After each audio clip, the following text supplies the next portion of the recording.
Assalamualaikum Anda semua.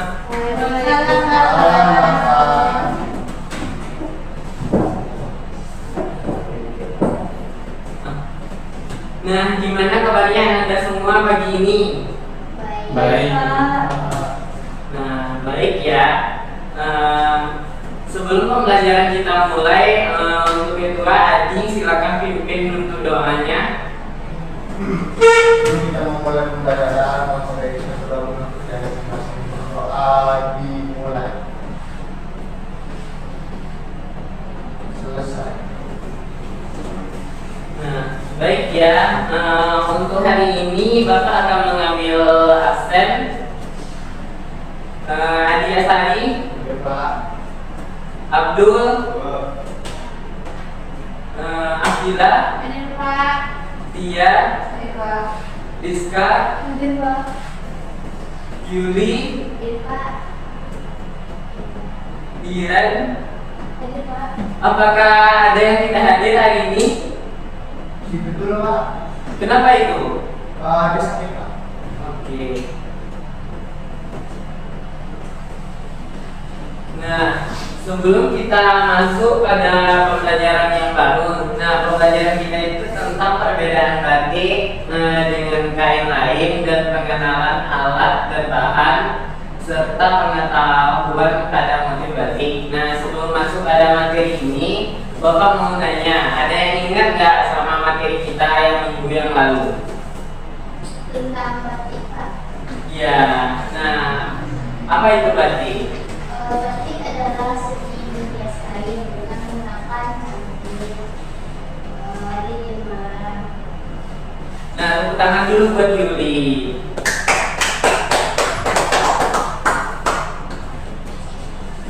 Nah, untuk materi selanjutnya nih, ada perbedaan kain batik dengan kain bermotif lainnya. Ada yang tahu gambar satu gambar apa? Ya, kainnya kain apa? Nah, gambar dua kain apa? Soket. Ya, benar ya kata Yuli. Nah, kain ini ada kain batik dalam bentuk selendang, dan gambar dua ada bentuk sama selendang juga, tapi dalam bentuk songket. Nah, apa sih perbedaan dari kedua kain itu? Ada yang tahu? Cara pengerjaannya, Pak. Dengan- Kalau batik menggunakan cantik dan lilin merah yang panas, sedangkan soket menggunakan alat dan berbentuk soket. Nah, benar Abdillah, tangan dulu.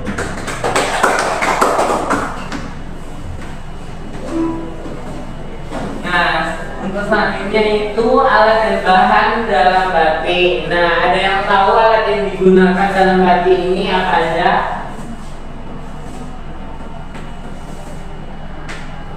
Kompor listrik, cantik, terus lilin merah, terus warna spray masak, dan kain. Nah, benar ya. Dalam batik itu ada alatnya itu seperti kompor, canting, dan juga kita menggunakan soda es dan water glass. Soda abu nggak sih, Pak? Ya, soda es. Ya, terus juga menggunakan warna alkohol dan warna remazol.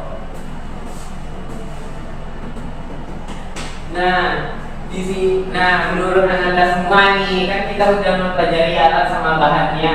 Nah, biasanya bahan alami yang bisa digunakan untuk mewarnai kain batik itu apa aja sih? Ada yang tahu nggak? Nah, oke, Tija. Kulit jengkol, Pak. Ya, selain dari kulit jengkol, ada yang tahu lagi? Kulit bawang, Pak. Nah, benar. Ada tahu lagi nggak yang apa aja selain dari yang disebutkan oleh Ananda, Abdillah dan Tia? Oke Kak.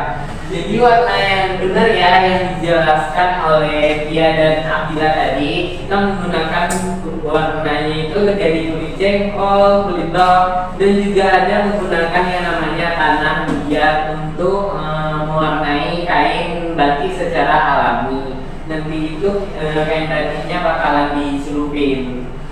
dan menggunakan kunjung.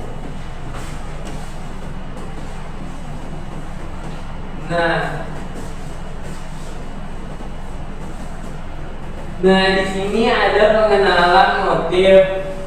Nah, ada yang tahu gambar 1 motifnya motif apa dan gambar 2 motifnya motif apa?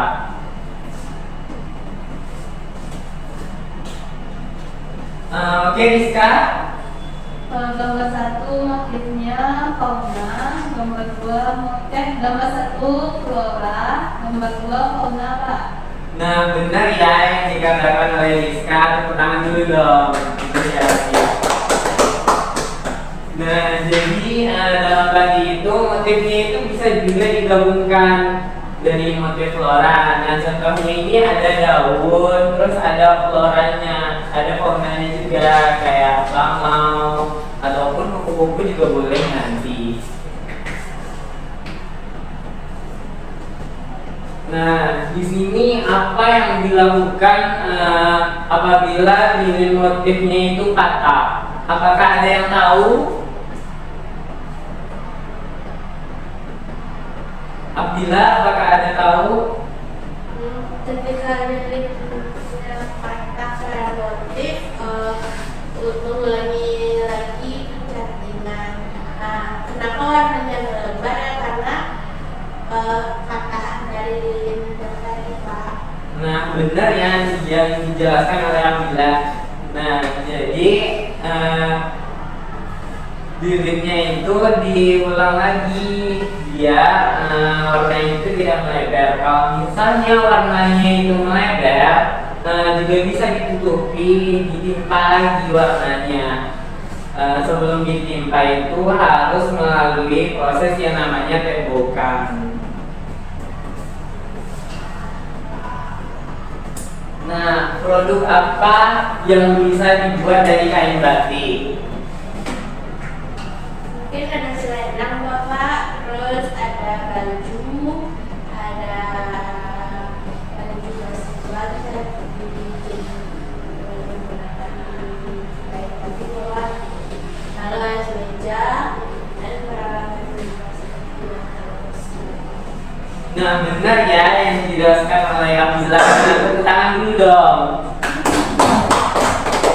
Nah, Amila sangat aktif ya. Karena pembelajaran kita sudah hampir selesai, apakah Anda semua ada yang dapat menyimpulkan nih dari materi yang telah Bapak sampaikan ini? Ada yang bisa nggak nih menyimpulkan dari materi ini?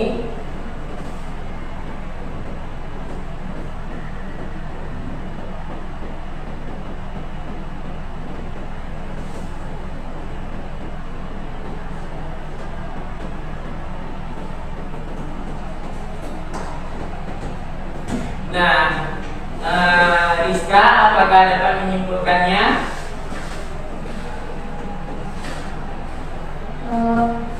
Pak, pembelajaran kita hari ini dapat saya simpulkan bahwasanya motif dalam batik itu terbagi atas 2. Ada motif yang bernama motif flora, yaitu motif yang muncul dari berbagai macam jenis tumbuhan.